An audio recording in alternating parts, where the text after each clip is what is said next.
반갑습니다. 오늘부터 선생님이 직접 녹화를 할 텐데, 지금 1반하고 2반, 3반이 지금 진도가 안 맞아요. 그래서 1반 애들은 지금 불법행위 손해배상을 먼저 했는데, 다시 한번 들을 수 있도록 하고, 그래서 전 시간까지는 이제 미성년자 계약 취소하고 하는 거 했고, 그 앞에 있는 요 문제는 학교 와서 2반의 경우에는 제가 같이 할 수 있도록 하겠습니다.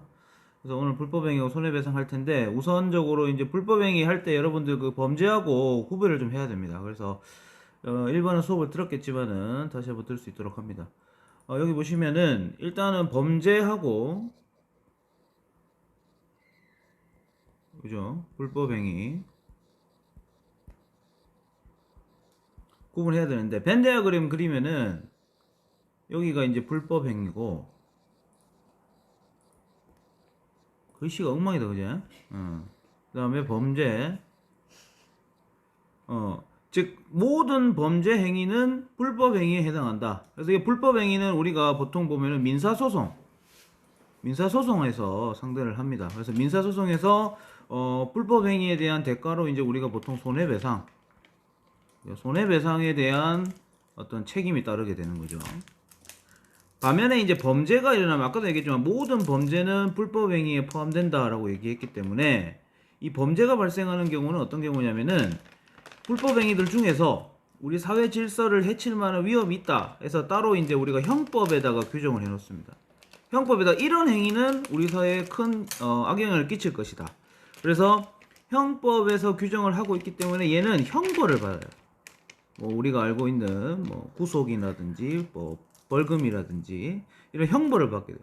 그리고 플러스 얘도 아까 불법행위라고 했기 때문에 민사상의 무슨 손해배상의 책임까지 같이 가지게 된다. 그래서 요걸 여러분들이 좀 기억을 해 두시는 게 상당히 중요하다라는. 그래서 여기서 구분을 할 때 범죄는 불법행위에 해당하지만 특별히 형법에 규정되어서 형벌까지 받는 것이다. 그러면 여기서 지금 우리는 민법을 다루고 있기 때문에 이 불법행위가 무엇인지를 알아보는 게 중요하겠습니다. 그래서 뭐 다시 돌아오면은 자, 불법행위 의미부터 같이 갈게요. 불법행위는 고의 또는 과실로 타인에게 손해를 주는 행위다. 그래서 불법행위가 성립을 하려면은 요 5가지의 요건이 갖추어져야지 불법행위가 성립을 합니다. 자, 먼저 첫 번째, 가해자의 가해 행위가 고의 또는 과실이어야 한다. 가해 행위에 고의 또는 과실이 있어야 되는 거예요. 이건 어쩔 수 없이 일어나는 거다 이러면 이제 불법행위 성립이 안 되는 거지. 과실이 입증이 돼야 되고요. 물론 이 과실이 입증을 하는 책임은 당연히 소를 제기한 사람이 저번에도 얘기했듯이 해야 합니다. 그 다음 두 번째, 가해자가 책임 능력이 있어야 된다. 자, 책임 능력은 또 처음 들어보죠, 그죠? 우리가 의사 능력, 뭐 행위 능력 이런 것들을 다뤘지만은 이 책임 능력의 경우에는 의사 능력하고 좀 비슷하지만 좀 다릅니다.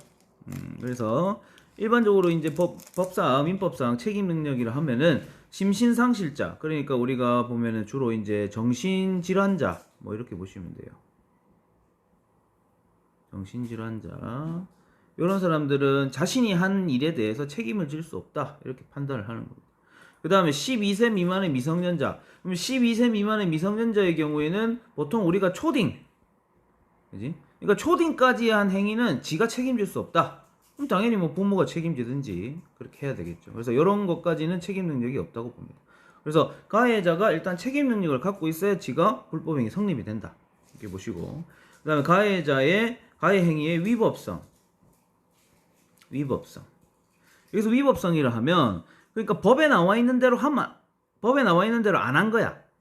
법에서는 이렇게 하라고 했는데 다르게 했다거나 또는 법에서 하면 안 된다고 했는데 했다거나.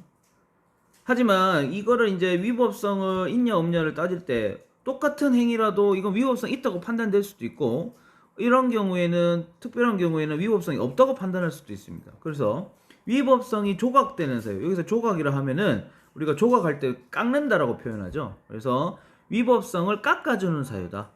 이런 경우에는 위법성이 있다고 보기 어렵다 하는 사유들입니다. 대표적으로 이제 우리가 잘 알고 있는 뭐 정당방위, 그죠? 정당방위. 그다음에 뭐 긴급 피난, 뭐 이런 것들. 예를 들어서 골목길을 걸어가고 있는데 갑자기 쌤만한 개가 막 나한테 달려들어, 그죠? 그럼 개가 달려들면 가만히 있을 수 없지. 그래서 담벼락을 넘어가지고 옆집 담벼락을 넘어가 남의 집에 들어갔단 말이야. 들어가서 장독대를 깨트렸다. 이때 장독대 깨트리고 하는 것들은 어쩔 수 없는 거잖아. 내가 살기 위해서. 그래서 이런 것들은 남의 집에 들어가서 장독대 깨는 것 자체는 불법 행위지만은 그 이유가 개를 피하기 위해서다. 라면은 이런 경우에는 위법성이 없다고 판단할 수도 있다라는 말입니다. 그 다음에 네 번째, 가해자의 가해행위 때문에 손해가 발생해야 된다. 손해 발생해야 되고요. 그 다음에 마지막으로 가해자의 행위와 피해자의 손해 사이에 자 무슨 관계 있어야 된다. 인과관계가 있어야 됩니다. 인과관계. 즉 어떤 손해가 발생을 했을 때 그 손해의 원인이 반드시 그 가해자의 행위여야 한다는 거죠. 여러 가지 원인이 있을 수 있는데 손해가 생겼을 때 그것을 가해자의 행위라고 입증이 안 되면은 불법행위 성립이 안 됩니다. 그래서 역시 이런 경우에 요 5가지를 갖추어야지 불법행위가 성립이 된다. 이렇게 볼 수 있습니다. 저기 이제 지금 여기까지 얘기한 건 이제 우리가 일반 불법행위에 대해서 얘기한 거고요. 근데 이제 일반 불법행위하고는 다르게 특수 불법행위, 즉 본인이 한 행위가 아니고 타인의 행위에 대해서 내가 책임을 져야 되는 경우가 생길 수도 있어요. 요건 우리 교과서 128, 129쪽하고 같이 볼 텐데 제가 요거를 여러분들이 분석하는 틀을 좀 설명을 드리겠습니다. 이걸 잠깐만요. 자, 그래서 이 일반 불법행위하고 우리가 일반 불법행위하고 특수 불법행위 요 두 개를 좀 구분을 해야 됩니다. 일반 불법행위의 경우에는 예를 들어서 분석의 틀이 어떻게 되냐면은 A라는 사람이 있어요. 요건 얘는 이제 가해자야. 가해자. 그래서 A라는 사람이 B라는 사람한테 얘는 피해자라고 봅시다. B라는 사람한테 가해 행위를 합니다. 그러면 B야는 손해가 발생하겠죠. 그러면 B는 A한테 뭘 요구하겠어? 손해배상해라 라고 배상을 요구하죠. 그럼 배상을 요구하면은 결국에는 얘는 A라는 사람은 일반 불법행위 책임을 묻는다. 그래서 일반 책임이라고 하겠습니다. 일반 불법행위에 대한 책임을 묻는 거예요. 손해배상을 요구하는 거예요. 쉽게 얘기해서. 그러면 이제 A가 손해를 배상해주는. 요게 이제 우리가 보통 얘기하는 일반 불법행위의 분석의 틀입니다. 근데 이 일반 불법행위하고 다르게 이 특수 불법행위의 경우에는 좀 다르게 해석을 해야 될 필요가 있는데, 특수 불법행위는 아까 제가 얘기했지만 지가 한 행위가 아니고 타인이 한 행위에 대해서 책임을 진다라고 얘기를 했어요. 그럼 결국 이건 분석 틀을 어떻게 하냐? 자, 아까 똑같이 A가 있어. A라는 놈이 했는데 뭘? 가해 행위를. 그래서 B한테 사고를 쳤다. 그럼 B가 손해가 생기죠. 자, 근데 A랑 어떤 특수한 관계에 있는, 즉 어떤 특수 관계에 있어요. 무슨 관계인지는 조금씩 다 다릅니다. 근데 특수 관계에 있는 C가 있습니다. 근데 B가 손해배상의 책임을 A한테 묻는 게 아니고 오히려 누구한테? C한테 책임을 묻습니다. 네가 배상해라. 그럼 이때 이 묻는 책임을 우리가 C 입장에서는 지가 한 행위가 A가 한 행위인데 지가 책임을 져야 되는 경우죠. 따라서 이거는 특수 불법 행위에 대한 책임이다 라고 표현을 합니다. 따로. 이해됩니까? 그래서 이러한 케이스, 이러한 사례가 총 5가지가 있다. 이렇게 이해를 하시면 되겠어요. 자,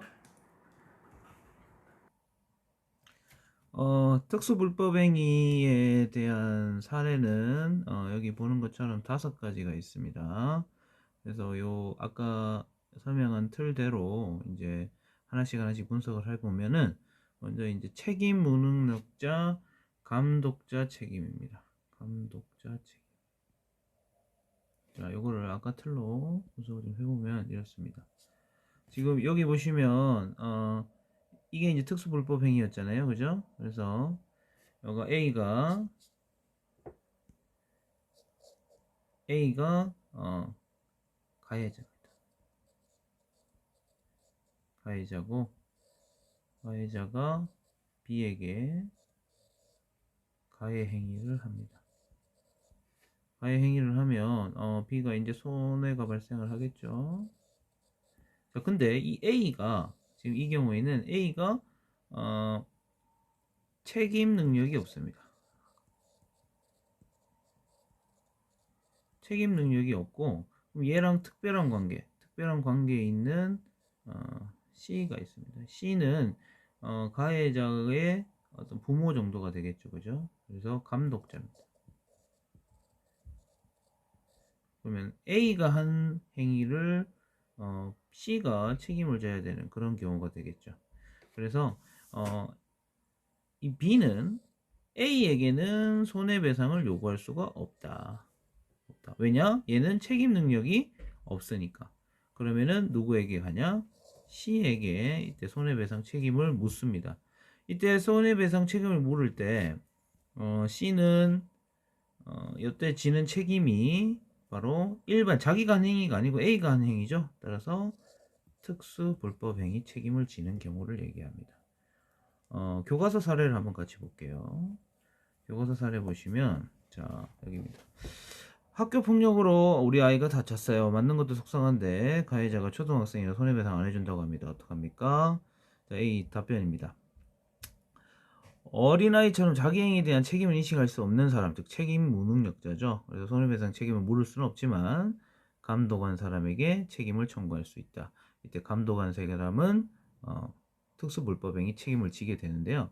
여기서 좀 주목해야 될 점이 여러분들처럼 이제 미성년자의 불법행위의 경우에는 우리가 문제가 나올 때 두 가지 정도로 분석을 해야 됩니다. 틀로. 즉 무슨 말이냐? 그 행위자, 가해자가 책임 능력이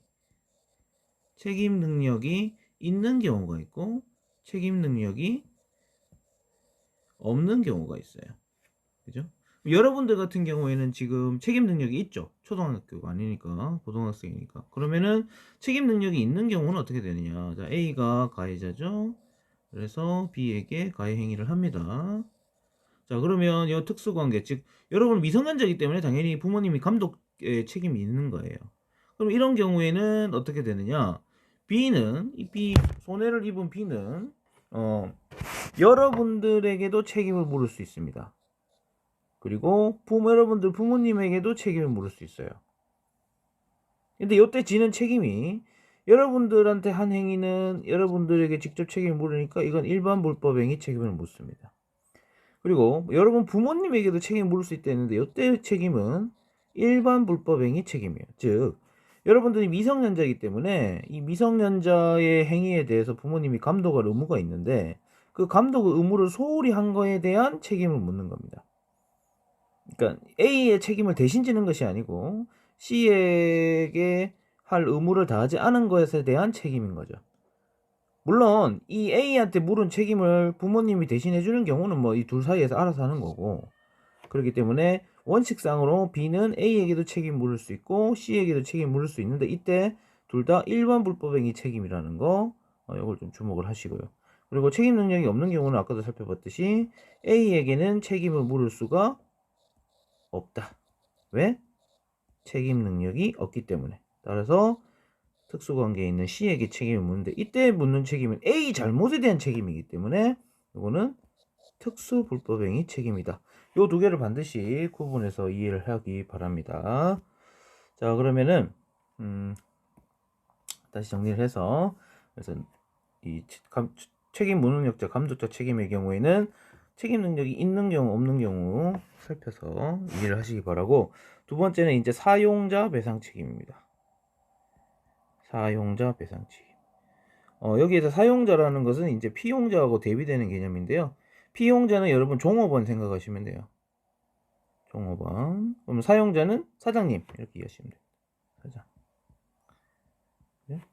그래서 결국에는 타인을 사용해서 일정 사무에 종사하게 한 자, 즉 사용자죠. 사용자는 피용자가 그 사무 집행에 관하여 제3자에게 관한 소원에 대해서 배상. 자, 중요한 건 그 사무 집행에 관하여입니다. 그래서 이걸 아까 분석의 틀로 다시 한번 보면요. 지금 그죠? A라는 사람은 그럼 뭐가 돼요? 얘가 이제 피용자입니다. 그리고 C하고는 얘는 사용자죠. 그래서 예를 들어서 뭐 A가 음식점 배달을 하는데 C가 사장님이고요. 그죠? 배달을 하는데 B라는 사람을 치었다. B라는 사람을 치었다. 그럼 얘가 이제 손해가 발생을 하겠죠. 그냥 가해 행위를 한 거고요. 자, 이때 B는 누구에게 책임을 물을 수 있냐 이 말입니다. 그래서 A한테도 책임을 물을 수 있습니다. 왜냐하면 얘는 책임 무능력자가 아니기 때문에. 그래서 이때 물는 책임은 당연히 A가 한 행위에 대한 책임이니까 일반 불법행위 책임을 묻고요. 그 다음에 이제 C에게도 책임을 물을 수 있습니다. 이때 중요한 건 C는 자신이 한 행위가 아니기 때문에 특수불법행위 책임을 진다라는 거죠. 근데 이 특수불법행위의 책임을 지는 게 여러분도 알아둬야 되는 게 이게 따로 언급을 되지 않더라도 이 사용자가 A, 즉 피용자가 업무상 지켜야 될 여러 가지의 어떤 규칙들 이런 것들을 설명을 다 하고 즉 사고 예방을 위한 조치를 충분히 취했다라는 것을 스스로가 입증하면 즉 사용자가 사고 예방에 대한 조치, 가해 행위에 대한 예방에 대한 조치를 충분히 취했음을 입증할 수 있으면 입증할 수 있으면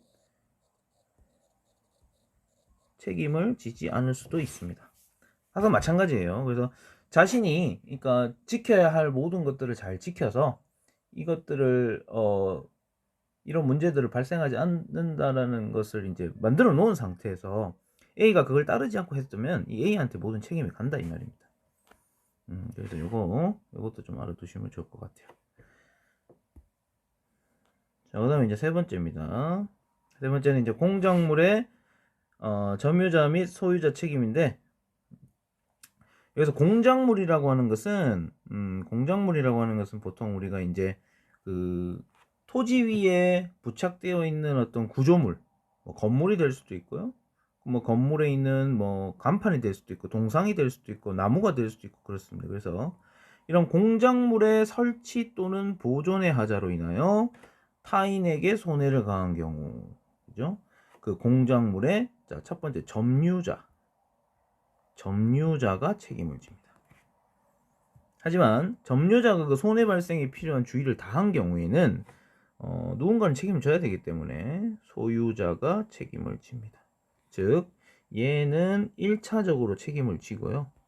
점유자에게 책임이 없다라는 것을 입증할 수 있다면 얘는 2차적으로 책임을 지는데, 즉 점유자의 과실이 없음이 입증되면 책임을 지지 않고 소유자에게 넘어가는 거예요. 근데 소유자의 지는 책임은 과실이 있으면 없음을 따지지 않습니다. 즉 무과실 책임입니다. 글씨가 날라갑니다. 그래서 무과실 책임을 지게 된다. 자, 그래서 아까 분석의 틀로 살펴보면 이렇습니다. 자, 그러면 공작물의 경우에 공장이 아니고 공작물의 경우에는 누가 잘못한 거예요? 공작물이 잘못한 거죠. 그죠? 자, 그래서 뭐 교과서에 있는 사례처럼 예를 들면 교과서에 있는 사례처럼 교과서 두 번째 사례 한번 볼게요. 사용자 있다 보고, 자 여기 보시면 옆집 나무가 넘어져서 우리 집 담이 부서졌어요. 옆집 사람은 자신의 새를 사는 것이라 수리를 줄 수 없다고 합니다. 이렇게 돼 있어요. 자, 지금 이 사례의 경우에 그죠? 지금 이 사례의 경우에 누가 사고를 친 거예요? 공작물, 나무죠. 나무가 A예요.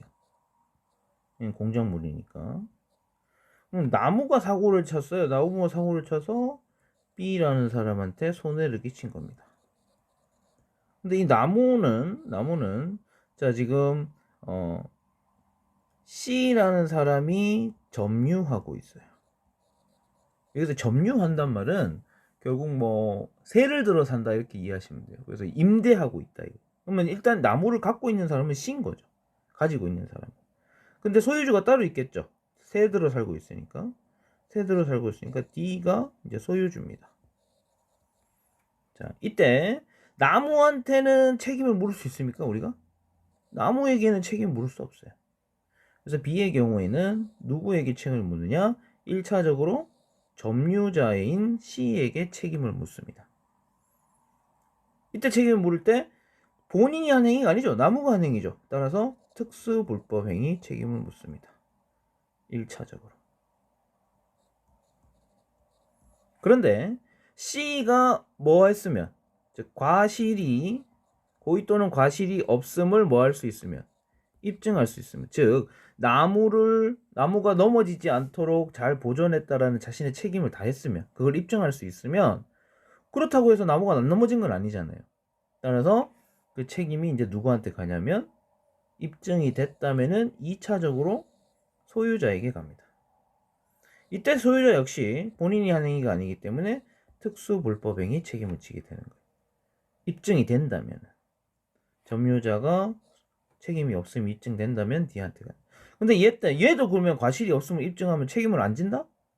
그럼 아무도 책임을 지지 않는 거잖아요. 따라서 이 경우에는 고의 또는 과실을 굳이 따지지 않습니다. 우리 저번에 배웠죠. 그래서 무과실 책임주의입니다.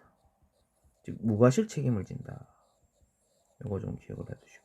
그래서 전 옛날에 우리 공부할 때 무과실 책임을 지는 경우는 환경정책기본법, 그 다음에 제조물 책임법, 그 중에 나머지 하나 세 가지가 있다 했죠. 나머지 하나가 공작물 소유자 책임이다. 이렇게 보시면 됩니다. 자, 그러면 이렇게 살펴봤고요. 이제 네 번째입니다. 네 번째는 동물의 점유자 책임이다. 그래서 동물의 점유자 여기서 뭐 소유자 되어 있는데 요거는 지우세요. 헷갈릴 수 있으니까. 요 소유자가 질 때는 제가 잠깐 설명할 텐데 일단 점유자만 기억을 해두시기 바랍니다. 동물의 점유자가 그 동물의 타인에게 관한 손해에 대해서 책임을 지는 경우를 얘기합니다. 요 경우에는 점유자가 지는 책임의 경우에는 뭐 이거죠. 지금 사고 친 게 누구예요? 그럼 이거 분석을 하면 A가 이제 동물이 되는 겁니다. 산책을 하다가 그죠? 공원에 산책을 하다가 동물이 B라는 사람을 물었어요. 손해가 발생하겠죠? 자, 그런데 개한테 손해배상 청구할 수 있습니까? 안 되겠죠. 따라서 이 동물을 뭐하고 있는? 점유하고 있는 C에게, C가 점유하고 있다.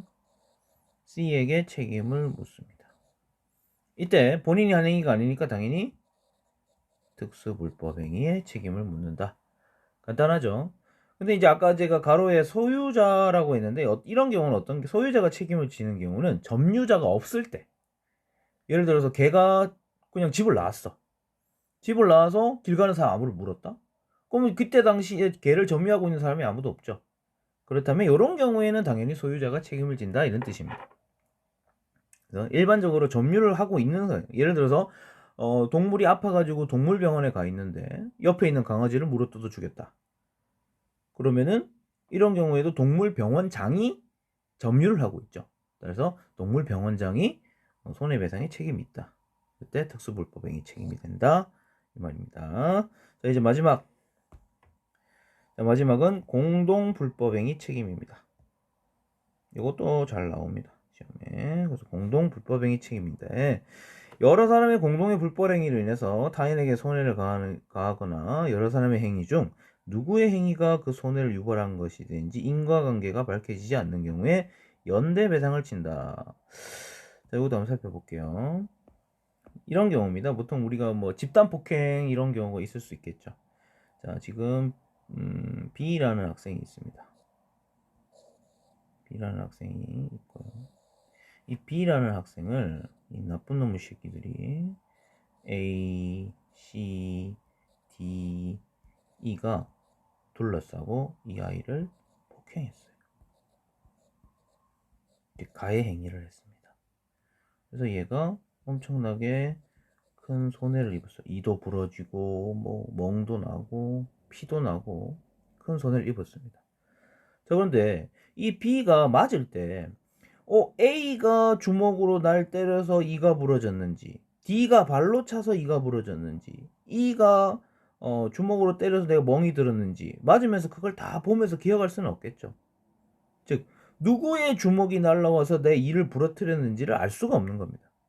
근데 A, C, D, E 얘는 같이 한 건 알겠어요. 그럼 이런 경우는 어떻게 해야 되느냐 이거죠. 누구의 행위가 이 손해를 일으켰는지에 대한 인과관계가 명확하지가 않아요. 하지만 이 넷 중에 하나란 말이죠. 이런 경우에 이 B는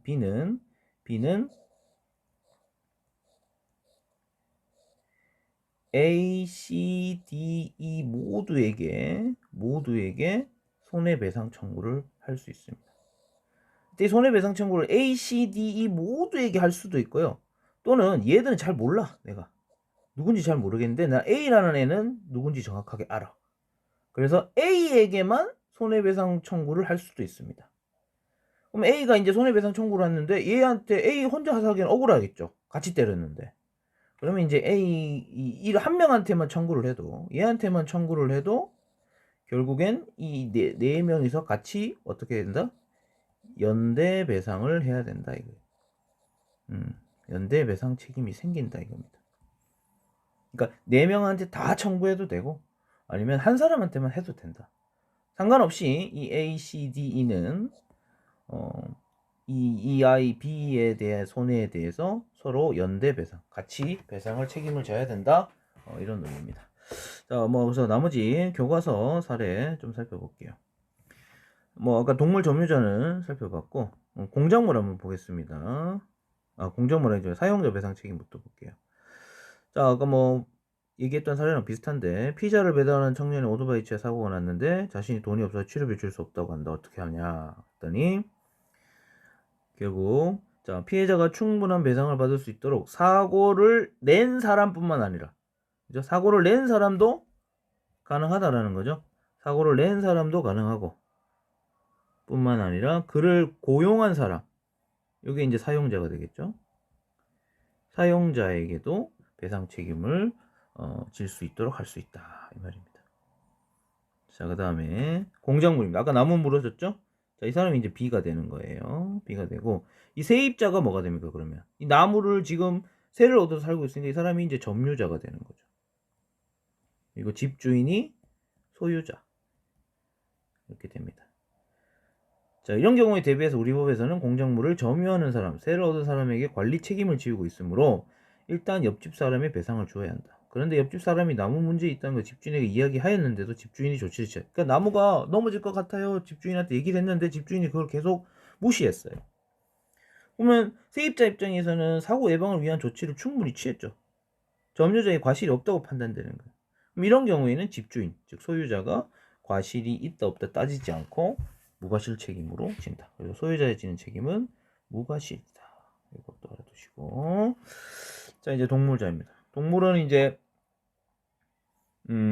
그렇죠. 산책시키는 중에 치료비를 못 주겠다고 한다. 왜냐하면 친구의 개를 했기 때문에. 이 지개가 아니야.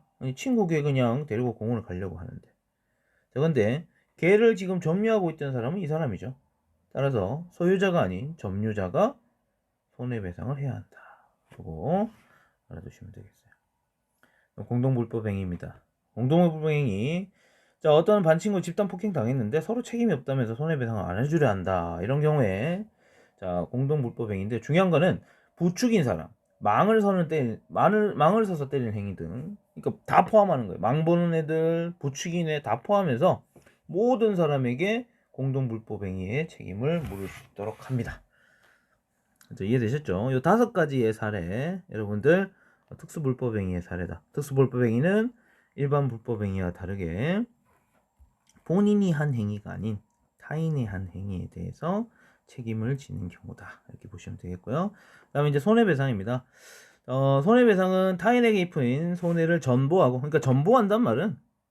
전부 보상한다 이 말인데, 결국 그 손해가 발생하지 않았을 때와 같은 상태로 회복시켜준다 같은 말이에요. 그죠?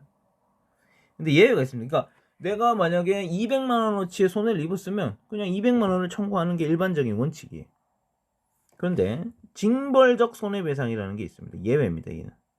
예를 들어서 얘 같은 경우에는 한 200만 원의 손해가 있으면은, 근데 이 손해를 입힌 자가 그러니까 뭐 과실이 아니고 거의 고의에 의해서만 이런 식으로, 즉 이런 정도의 피해가 발생할 것을 충분히 예측할 수 있음에도 불구하고 그런 행위를 해서 200만 원 이상의 손해를 끼쳤다면은, 이런 경우에는 이제 법원에서 범죄 행위가 아니기 때문에 형벌을 주진 못합니다. 하지만 형벌과 같은 벌금을, 그러니까 손해배상액을 측정을 할 수 있는 거죠. 그래서 뭐 보통 200만 원인데 한 3배, 200만 원 손해를 갔지만 한 600만 원을 배상해라, 이런 식으로 판결을 내리기도 합니다. 미국과 같은 데는 뭐 100배, 200배 이렇게 내리기도 하는데요. 우리나라에서는 한 3배 정도로 지금 법이 개정 중입니다. 그래서 징벌적 손해배상 이런 경우를 제외하고는 보통 200만 원이 손해가 발생했으면 200만 원에 대한 손해배상만 인정을 해주고 있다, 이렇게 보시고요. 그 다음에 이제 손해의 종류가 있습니다. 손해의 종류는 이 두 개로 이렇게 나누어서 기억을 좀 해두면 좋겠어요. 그래서 먼저 재산에 가해진 손해가 있습니다. 재산에 가해진 손해는 당연히 재산적 손해겠죠. 재산적 손해. 뭐 재산상의 손해라고도 하고요. 그 다음에 이제 우리가 뭐 어떤 사고가 당했으면 재산상의 손해도 생기지, 내 재산이 없어지는 것도 생기겠지만 또 정신적 피해가 있을 수 있겠죠. 그래서 이거를 정신적 손해 이렇게 얘기합니다. 이 두 개로 구분을 합니다. 즉 신체, 명예, 자유, 명예 이런 것들에 대해서 가해진 손해인데요. 이런 경우에도 금전으로 배상을 하는 것이 원칙입니다. 그래서 정신적 손해에 대한 금전적 배상을 우리는 뭐라 그러냐면 위자료라고 따로 얘기하죠. 위자료 이렇게 표현합니다. 위자료라고. 자, 그 다음에 기존에 있던 재산이 감소되어 실제 자신의 신체에 발생하는 부상 등, 즉 무슨 말이냐면은 내가 만약에 사고를 당해서 병원비가 500만 원이 들었어요. 그러면 500만 원이 들었으면은 원래 사고를 안 당했다면 내 500만 원을 병원비로 쓰지 않았겠죠. 그런데 사고를 당함으로 해서 500만 원을 썼다면 내가 기존에 갖고 있던 500만 원이 없어진 거잖아요. 사고 때문에. 따라서 이런 것들은 적극적 손해다, 이렇게 표현합니다. 적극적 손해. 자, 그 다음에 내가 다쳤어요. 그럼 다치면은 병원에 한 달 정도 입원을 했다고 칩시다. 그럼 한 달 정도 입원을 했으면 내가 한 달 동안 돈을 못 벌잖아요. 그죠? 즉 500만 원을 들어간 것도 맞지만 내가 벌 수 있는 돈을 또 못 본 거예요. 그래서 가해 행위로 인해서 일을 못해서 장래에 얻을 수 있는 이익을 상실한 거죠. 내가 한 달에 500만 원을 번다. 그러면 한 달에 500만 원을 버는데 500만 원을 못 본 거잖아요. 그러면 내 돈 500만 원 나간 것도 있지만 앞으로 벌 수 있는 돈 500만 원을 못 본 거죠. 이런 것들은 소극적 손해입니다. 그래서 보통 우리가 손해배상을 책정을 할 때 뭐 재산적 손해, 정신적 손해뿐만 아니라 적극적 손해, 기존에 들어간 돈 플러스 앞으로 들어갈 내가 못 버는 돈, 그러니까 이걸로 인해서 못 번 돈까지 손해배상을 다 요구하는 경우가 생기죠. 자, 그럼 이제 손해배상이 발생하는 원인에는 아까도 살펴봤듯이 불법 행위가 대표적입니다. 고의 또는 과실로 타인에게 손해를 가한 불법 행위. 그 다음에 이제 또 손해배상이 생기는 경우가 어떤 경우냐면 이제 계약을 했는데 약속을 했는데 약속을 지키지 않아서 내가 손해가 생길 수도 있겠죠. 이런 것들을 우리가 채무 불이행이다. 따라서 손해배상 청구권이 발생하는 경우는 불법 행위와 채무 불이행이 있다. 이렇게 알아두시고요. 그 다음에 아까도 잠깐 얘기했지만 손해배상의 방식은 원칙적으로는 금전으로 배상을 합니다. 내가 다리가 다쳐도 금전이고요. 몸이 다쳐도 금전이고, 금전으로 모든 것을 배상하는 것이 원칙이다. 다만 이제 옛날에 그 헌법소원 때문에 다 돈으로 하는데 돈보다 더 중요한 경우도 있더라는 거죠. 보통 이제 보통 명예훼손의 경우에 뭐 예를 들어서 제가 유명한 연예인인데 어떤 언론사에서 거짓 뉴스로, 가짜 뉴스로 제가 뭐 어떤 여성을 성추행했다, 이런 식으로 이제 보도를 한 거예요. 근데 실제로 그렇게 성추행을 하지 않았거든요. 성추행을 하지 않았는데 성추행을 했다고 함으로써 내가 뭐 갖고 있던 계약된 광고라든지 그죠? 여러 가지 이미지 이런 것들이 엄청나게 추락을 하겠죠. 나중에 이제 재판까지 가가지고 내가 무죄다. 나는 성추행하지 않았다라고 밝혀졌지만 나중에는 사람들이 이제 흐지부지 되는 거예요. 나는 그때부터 계속 이미 찍고 있던 영화나 이런 것들이 다 하차를 한 이유겠죠. 그런 경우는. 그러면 이 배우나 뭐 이 연예인에게 중요한 건 돈 몇 푼이 아니겠죠. 돈 몇 푼을 받는 것보다 나이가 실추된 명예를 다시 회복하는 게 더 중요할 겁니다. 그래서 해당 언론사에게 그때 이런 뉴스는 가짜였다. 정정 보도를 하게 한다든지 아니면은 그 대법 그 검찰청에 이제 공지사항에 홈페이지 이런 데다가 이런 부분들이 적절하지 않았다. 잘못되었다. 그래서 결국 어떤 여러 가지 명예 회복을 하는 데 있어서 이 사람은 거짓이었다. 명예 회복에 필요한 적당한 처분을 명령을 할 수가 있습니다. 법원에서. 피해자가 원하는 거. 정정 보도를 원하면 정정 보도. 검찰 발표를 원하면 검찰 발표. 이런 식으로 필요한 조치를 취하도록 처분을 내릴 수가 있습니다. 그 다음에 이제 교통사고의 경우에는요. 그 사고 당시는 괜찮았어요. 근데 이제 한 6개월 정도 있다가 갑자기 예상하지 못했던 후유증이 나타나는 경우도 있습니다. 이런 경우에는 합의할 때는 내가 이거에 다쳤는지 몰랐는데 그 이후에 심각한 후유증이 발생을 한 경우이기 때문에 이런 경우에 6개월이 지나거나 1년이 지나도 3년 이내에는 다시 손해배상을 청구할 수 있습니다. 이때는 합의할 당시에는 내가 안 아팠는데 1년 뒤에 되니까 이 사고로 인해서 내가 아파졌다. 그러면은 1년 뒤에 따로 별도의 손해배상을 청구를 하면 그것 또한 인정이 됩니다. 자, 그래서 여기까지 뭐 이렇게 했는데요. 여러분들 제가 이거 처음이라서 이해가 잘 되는지 안 되는지 잘 모르겠습니다. 근데 이해가 되길 바라고요. 너무 길면은 이것도 힘드니까 첫 시간은 여기까지만 하고 다음 시간에 이제 문제하고 뒤에 좀 더 공부하게 하고 하면서 살펴보도록 하겠습니다. 다음 자시 영상도 끝까지 잘 봐주기 바랍니다.